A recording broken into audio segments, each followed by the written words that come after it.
记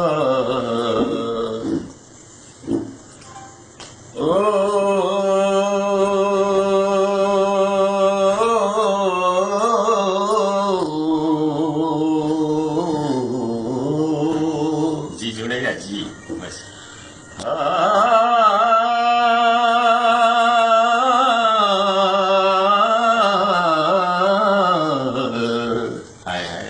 तुझी तस्वीर अखिन ते रखी रोए जनम तोखे सारे बटे शेर लिखी रोए जनम तू मुखा दूर हूंदे मुझे तो सा ख्वाब न ख्याल में मिली रोई जनम मिठन जे मुल्क ते हींअर गुलाबी गुल टिया हूंदा मिठन जे मुल्क ते हींअर गुलाबी गुल टिया हूंदा करे भौरात उत भूं भूं मथे मोतियन मिलिया हूंदा मिठन जे मुल्क ते हींअर गुलाबी गुल टिया हूंदा सियारो सीहरो आहे मगर आदत मलाहन जी काहे कींझर अंदर बेड़ा सवेरो से घिया हूंदा काहे कींझर अंदर बेड़ा सवेरो से घिया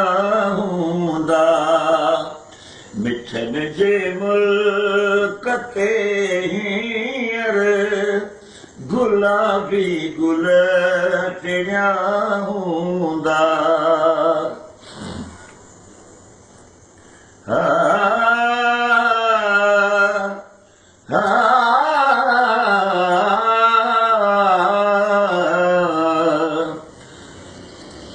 मतल हित मौज में हूंदियूं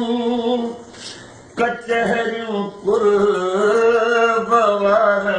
जूं मतल हित मौज में हूंदियूं कचहरियूं कुर्बवारनि जूं वरी के हुज में हर हर वरी के हुज में हर हर करे चर्चा चिड़िया हूंदा वरी के हुज में हर हर करे चर्चा चिड़िया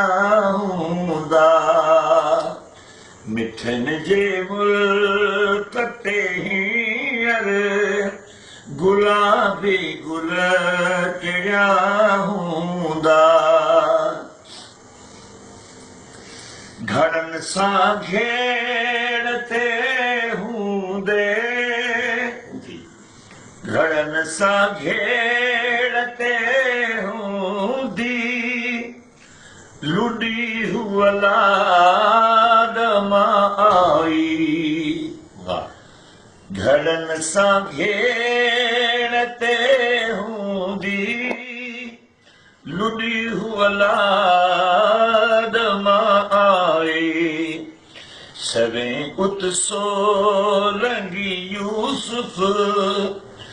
निहारींदे थिया हूंदा करे भौरा करे करे भौरा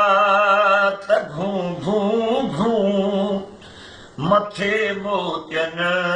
मिलिया हूंदा